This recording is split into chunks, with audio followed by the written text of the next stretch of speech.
Hello बच्चों, कैसे हैं आप सभी? मौज में रहिए, बेहतरीन पढ़ते रहिए। अगर हम बात करें केमिस्ट्री में तो आईयूपीएससी का नाम लेते ही बच्चों के पसीने छूटने लगते हैं। उनको जिस तरीके से फिजिक्स में जो लाइट होती है उसके डेरिवेशन और न्यूमेरिक से डर लगता है, उसी तरीके से जब वो मैथ पढ़ते हैं तो उन्हें जब ज्योमेट्री आती है तो आपके उससे डर लगने लगता है। उसी तरीके से केमिस्ट्री बारे में हम बात करें तो आईयूपीएससी का नाम लेते ही उनके पसीने छूटने लगते हैं। लेकिन ऐसा कुछ नहीं है। आईयूपीएससी जो नाम होते हैं यानी नामांकन जो आईयूपीएससी का जो होता है वो बहुत ही सिंपल होता है। बस आपको क्या काम करना है, स्टेप बाय स्टेप आगे बढ़ते हुए जाना है और बस आप उनको आसानी से उनके नाम को लिख देंगे। जैसे मान लेते हैं आपको अयोध्या जाना है तो आप क्या काम करेंगे, स्टेप बाय स्टेप आगे बढ़ेंगे और अयोध्या पहुंच जाएंगे। यदि आपको मथुरा वृंदावन जाना है तो स्टेप बाय स्टेप जाएंगे, आप क्या करेंगे, मथुरा वृंदावन पहुंच जाएंगे।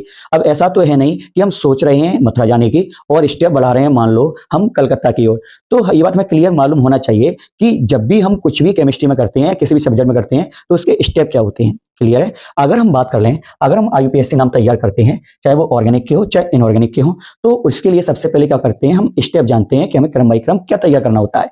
क्लियर है? और आप सभी बच्चों में वो बात है कि आप अगर ठान लें तो आईयूपीएससी क्या कोई भी एग्जाम या फिर कुछ ऐसा नहीं है जो आप ना सीख पाओ।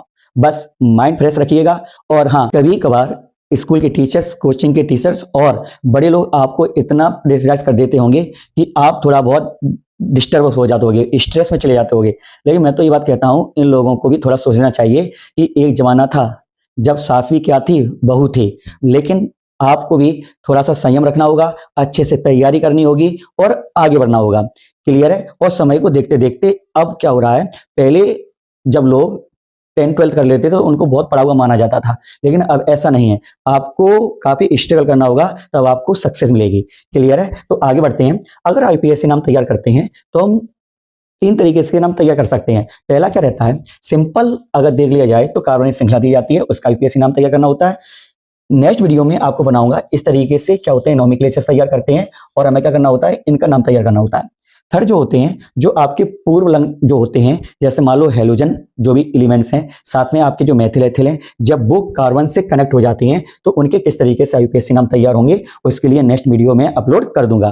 क्लियर है? मैं ज्यादा लॉन्गली वीडियो नहीं करना चाहता हूं जिससे आपको एक ही थाली में सब कुछ खाने को मिल जाए, नहीं तो क्या होगा, खिचड़ी हो जाएगी और आपको अच्छे समझ में नहीं आएगा। क्लियर है? तो मैं step by step video upload करता चला जाऊंगा और जिससे आपको चीजें बेहतरीन तरीके से समझ में आती चली जाएंगी। क्लियर है? तो सबसे पहले आईयूपीएससी नाम तैयार करने के लिए आपको जो स्टेप आगे बढ़ाने हैं उन स्टेप को मैं आपको समझा देता हूं। क्लियर है? सबसे पहले आपको क्या काम करना है, कार्बन की गिनती तैयार करनी है। कार्बन की गिनती के बिना आप कोई भी आईयूपीएससी नाम तैयार नहीं कर सकते हो यदि कंपाउंड आपका ऑर्गेनिक होगा। क्लियर है? ये बात क्लियर है कि केमिस्ट्री में 2 तरीके की गिनती होती है, एक होती है कार्बन की और दूसरी होती है कार्बन को छोड़कर जितने भी अदर एलिमेंट है